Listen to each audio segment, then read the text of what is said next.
आज आपण आपला 11वीचा जो चॅप्टर आहे रेडॉक्स रिॲक्शन, या चॅप्टरमध्ये केमिकल इक्वेशन किंवा केमिकल रिॲक्शन बॅलन्स करण्यासाठी आपल्याकडे दोन मेथड्स आहेत. त्याच्यातली पहिली एक मेथड आहे ऑक्सिडेशन नंबर मेथड. या मेथडनी आपण केमिकल इक्वेशन हे बॅलन्स करत असतो.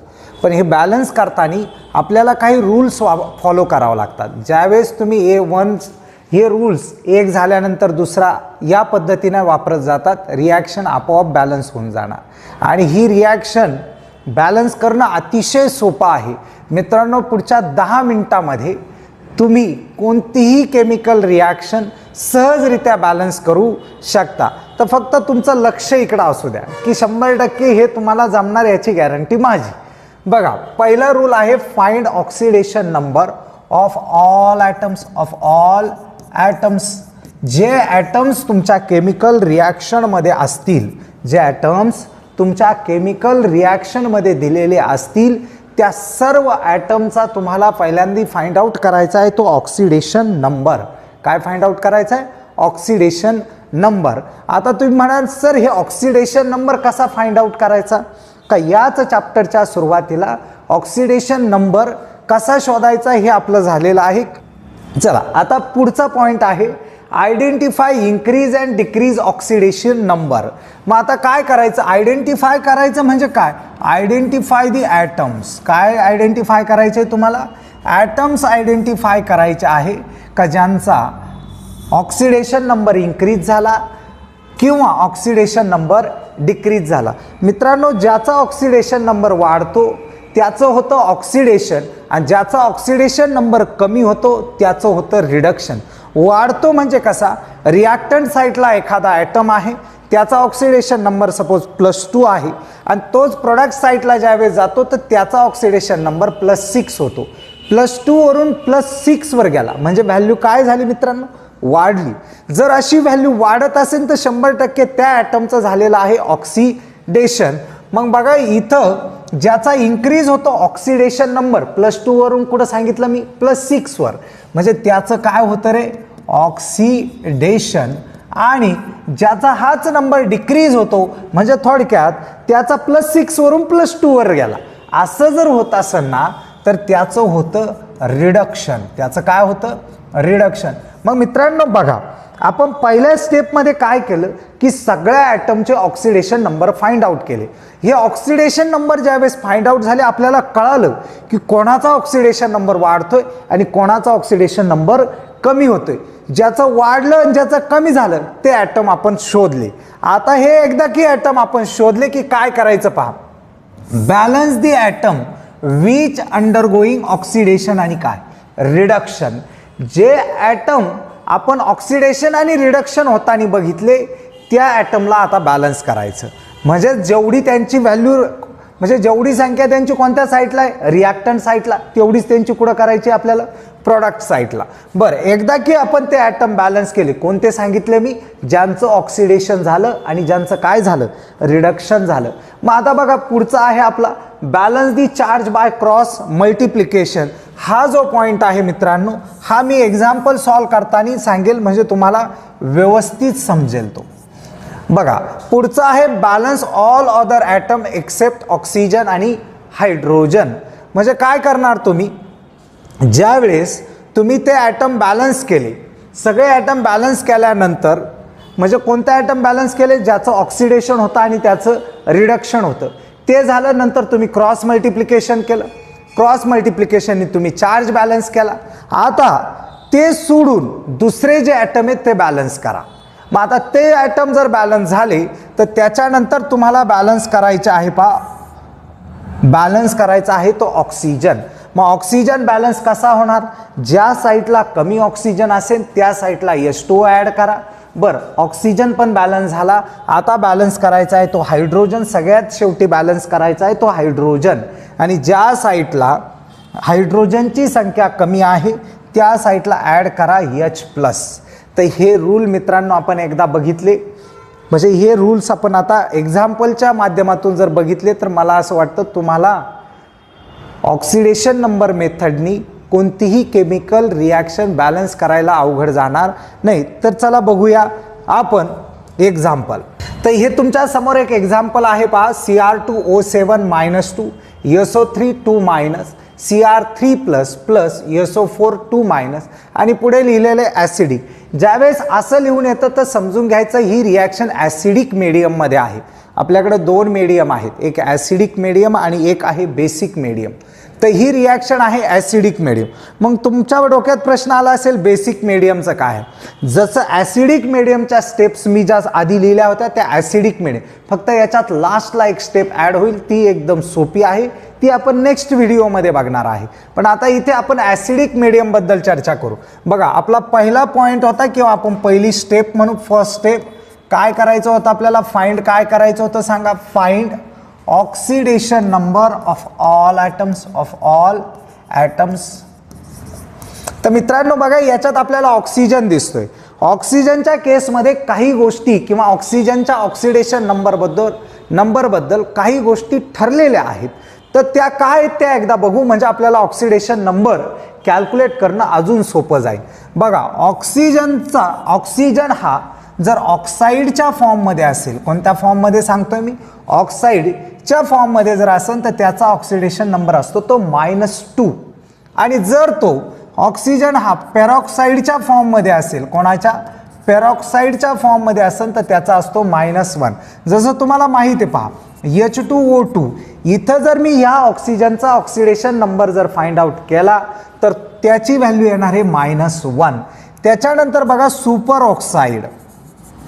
सुपर ऑक्साईडच्या फॉर्ममध्ये जर ऑक्सिजन असेल तर त्याचा ऑक्सिडेशन नंबर असतो -1/2. याचं एक्झाम्पल आहे KO2, पोटॅशियम सुपर ऑक्साईड, हे त्याचं एक्झाम्पल आहे. याच्यात तुम्ही कॅल्क्युलेट करून बघा. ऑक्सिजनचा ऑक्सिडेशन नंबर जो येतो तो तुमचा येतो -1/2 येतो. बरं, आता हे झालं ऑक्सिजन बद्दल. आता या इक्वेशनमध्ये जो ऑक्सिजन वापरला गेलेला आहे तो पूर्ण ऑक्सिजन आपण ऑक्साईडच्या फॉर्ममध्ये घेतलेला आहे. म्हणजे इथे एक गोष्ट क्लिअर झाली का ऑक्सिजनचा ऑक्सिडेशन नंबर आपल्याला घ्यायचा आहे -2 घ्यायचा आहे. मग आता उरलेल्यांचा ऑक्सिडेशन नंबर कसा कॅल्क्युलेट करायचा ते थोडक्यात आपण बघू. बघा ज्याचा ऑक्सिडेशन नंबर फाइंड आउट करायचा असतो त्याला म्हणायचं x, आणि तो जेवढ्या वेळेस आला त्याला मल्टिप्लाय करायचं त्या संख्येने. बघा इथं क्रोमियमचा मी घेतला x मल्टिप्लाय 2 केलं, किती वेळा आलेला आहे तो 2 टाइम्स. प्लस एक गोष्ट नेहमी ध्यानात ठेवायची, एक इलेमेंट संपला की प्लसचं साईन द्यायचं मग दुसरा इलेमेंट घ्यायचा. तर मी आता पहिला इलेमेंट संपला, दुसरा घेतोय तो आहे -2, त्याला मल्टिप्लाय कितीने करावं लागेल 7ने. आणि जो चार्ज असतो म्हणजे तुम्ही याच्यातल्या असणाऱ्या सर्व ॲटमचा ऑक्सिडेशन नंबर आणि तो जेवढ्या वेळेस आलाय त्याने मल्टिप्लाय जर केलं तर त्यांची ॲडिशन ही त्याच्या चार्ज एवढी येत असते, म्हणून मी इक्वल टू करतोय -2. बघा तर आता खूप सोपं आहे, आपल्याला फक्त सिम्प्लिफिकेशन करायचं आहे. हा आहे 2x, हा आहे -14 इक्वल टू -2. हा -14 तिकडे गेल्यानंतर होणार +2, म्हणजे झाला 2x इक्वल टू -2 + 14. मग आता इथे काय होणार रे, 2x इक्वल टू -2 + 14 हे झाला 12. x equal to 12 divided by 2 equal to 6. मित्रांनो या केसमध्ये लक्ष द्या, आपल्याला जी व्हॅल्यू मिळाली ती क्रोमियमच्या एका ॲटमच्या ऑक्सिडेशन स्टेटची असते आणि ती आहे +6. तर मी ती इथे लिहितो +6. ऑक्सिडेशन नंबर आपण काढलाय +6. ऑक्सिजनचा आपल्याला माहीत आहे किती असतो -2. चला आता सल्फरचा फाइंड आउट करू. सल्फरसाठी मी घेतोय x plus -2 multiply by 3 equal to -2. Same जशी पहिल्या याच्यासाठी प्रोसिजर मी यूज केली, सेम तीच प्रोसिजर मी सेकंडसाठी यूज करतोय. x -6 -2 x इक्वल टू -2 -6 तिकडे गेले +6 हे झाला 4. x equal to 4. म्हणजे इथे सल्फरची ऑक्सिडेशन नंबर किंवा स्टेट आली ती +4, ऑक्सिजनची आली -2. आता इथे लक्ष द्या मित्रांनो, क्रोमियम हा एक आयन दिसतो आपल्याला. आयनवर जेवढा चार्ज असतो तेवढीच त्याची ऑक्सिडेशन स्टेट किंवा ऑक्सिडेशन नंबर असतो. तर क्रोमियमची इथे येणार आहे +3. आणि सल्फरमध्ये बघा आपल्याला फाइंड आउट करावं लागेल त्याला घ्यावं लागेल x प्लस -2 मल्टिप्लाय बाय 4, कारण ऑक्सिजन 4 वेळेस आलेला आहे, आणि इक्वल टू झाला -2. तर x minus 8 equal to -2 x. आता काय होईल, -2 + 8 होईल आणि याचा आन्सर येईल 6. म्हणजे इथे मला सल्फर जो आहे त्याची ऑक्सिडेशन नंबर +6 मिळाला, ऑक्सिजनचा मिळाला -2. तर मित्रांनो, अशा पद्धतीने आपण ऑक्सिडेशन नंबर जे फाइंड आउट केले त्या इक्वेशनमध्ये असणाऱ्या सर्व ॲटमचे. तर आता आपल्याला ओळखायचे आपल्या दुसऱ्या स्टेपमध्ये. बघा, ही स्टेपमध्ये पहिल्या स्टेपमध्ये आपल्याला ऑक्सिडेशन नंबर काढायचे होते, आपण ते फाइंड आउट केले. आता हे कॅल्क्युलेशन्स मी काढून टाकतो इथून आणि हे इक्वेशन मी खाली लिहितो. सल्फर जो आहे हा +4 वरून कुठे गेलेला आहे, +6 वर गेलेला आहे. म्हणजे +4 वरून हा जर +6 वर जात असेल तर चेक करा कितीने वाढलेला आहे, हा 2 ने. म्हणजे याचा ऑक्सिडेशन नंबर जर इन्क्रीज होत असेल तर याचं काय झालं असेल, ऑक्सिडेशन. काय झालंय, ऑक्सिडेशन. आणि इथे चेक करा काय झालेलं आहे, +6 वरून +3 वर जर जात असेल तर ऑक्सिडेशन नंबर डिक्रीज झाला आहे. म्हणजे याचं झालंय रिडक्शन. याचं काय झालंय, रिडक्शन. मग आता ज्यांचं ऑक्सिडेशन झालं, ज्यांचं रिडक्शन झालं असे ॲटम आता आपण ओळखलेले आहे. तर मी हे खाली लिहितो फक्त, Cr2O7 -2 + SO3 2- आणि Cr3 + SO4 -2. तर मित्रांनो बघा, identify the atom which undergoes oxidation and reduction. तर ते ॲटम मी शोधले. इथे होतंय ऑक्सिडेशन आणि इथे होतंय रिडक्शन. हे वरती पण मी लिहिलं आहे, फक्त एकदा या स्टेपमध्ये लिहितो, ऑक्सिडेशन आणि इथे होतंय रिडक्शन. आता याच्यानंतर आपली स्टेप 3 येते. 3 नंबरची आपली जी स्टेप आहे बघा, त्याच्यामध्ये काय करायचं आहे आपल्याला, ज्यांचं ऑक्सिडेशन होतं आणि ज्या ॲटमचं रिडक्शन होतं तेच ॲटम बॅलन्स करायचे. आता काय करायचे आपल्याला, balance the atom which undergoing oxidation and reduction.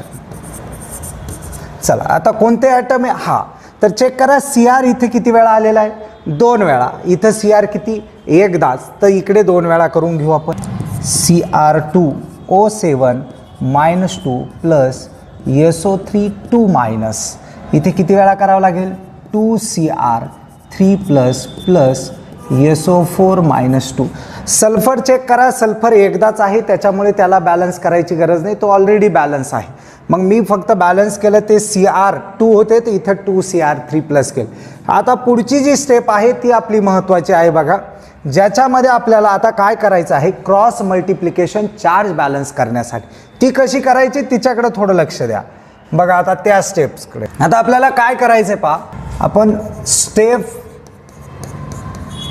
4 balance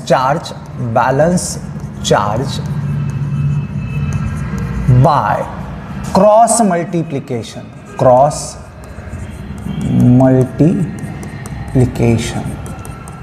बघा मी परत तेच इक्वेशन लिहितोय, Cr2O7 -2 + SO3 -2 Cr3 + SO4 -2. आपण हे बॅलन्स केलं आहे, इथे 2 घेतलेला आहे, सल्फर ऑलरेडी बॅलन्स होता. बरं, आता पुढच्या स्टेपमध्ये बघा, Cr पासून मी इथे आलोय तर इथे याचा होता +6 आणि इथे झाला आहे +3. पण इथे पहा +6 एका Crचा आहे, माझ्याकडं 2 Cr असल्यामुळे याचा झाला 12. आणि इथे पहा Cr एकाचा 3+ आहे, 2 Cr आहे तर याचा झाला +6. याचा झाला +6, एकाचा आहे +3, 2 यांचा झाला 6. या दोघांमधला डिफरन्स घ्यायचा आहे. बघा, एकाचा आहे +6, 2 यांचा झाला 12, एकाचा आहे +3, 2 यांचा झाला +6 आणि तो मी यातून मायनस केला तर मला याच्यातला डिफरन्स किती मिळणार आहे, 6चा. कितीचा डिफरन्स मिळाला, 6चा. चला, सल्फर इथे किती बघा, इथे सल्फर होता +4 आणि इथे सल्फर होता +6. आता +4 वरून +6 वर गेला, बरोबर. इथे काय एक्स्ट्रा नाही त्याच्यामुळे मल्टिप्लिकेशन होणार नाही. मग 6 आणि 4 मध्ये म्हणजे 6 - 4 यांच्यात डिफरन्स आहे 2चा. हा जो डिफरन्स येतो या डिफरन्सचा सिम्पलेस्ट रेशो आपल्याला घ्यायचा आहे. मग इथे येणार 2 1 जा 2 आणि 2 3 जा 6. आता काय करायचं बघा, हा जो डिफरन्स आहे इथे काय झालं होतं आपलं रिडक्शन, इथे काय झालं होतं रिडक्शन आणि इथे काय झालं होतं ऑक्सिडेशन. रिडक्शनचा जो डिफरन्स आलेला आहे आपल्याला 3 चा आणि ऑक्सिडेशनचा जो डिफरन्स आलेला आहे 1 चा, यांनी याला क्रॉस मल्टिप्लाय करायचं. म्हणजे 3 ने याला मल्टिप्लाय करायचं आणि 1 ने रिडक्शनला मल्टिप्लाय करायचं. मग आता हे क्रॉस मल्टिप्लिकेशन मी इथे करतोय बघा. आता Cr2O7-2 याला कितीने मल्टिप्लाय करायचं याने, म्हणजे कितीने 1 ने, म्हणजे आहे तसाच ठेवणार. याला कितीने ऑक्सिडेशनला रिडक्शनने म्हणजे 3 ने 3SO3-2. पुढे सांगा. आता याला इथे 3 आहे पण याला क्रॉस आहे म्हणजे 1 करा. 2Cr3 प्लस SO4-2 काय होतं याचं ऑक्सिडेशन. मग ऑक्सिडेशनला मल्टिप्लाय कशाने रिडक्शनने म्हणजे किती येणार 3SO4-2. अशा पद्धतीने काय केलेलं आहे आपण क्रॉस मल्टिप्लिकेशननी चार्ज बॅलन्स केलेला आहे. त्याच्यानंतर बघा आपली पुढची स्टेप आहे. या स्टेपमध्ये आता आपण काय करायचं आहे की ऑक्सिजन आणि हायड्रोजन सोडून बाकी सर्व इलेमेंट बॅलन्स करायचे. ऑलरेडी याच्यात सल्फर आणि क्रोमियमच होतात, ते सगळे आपण बॅलन्स केलेले आहे.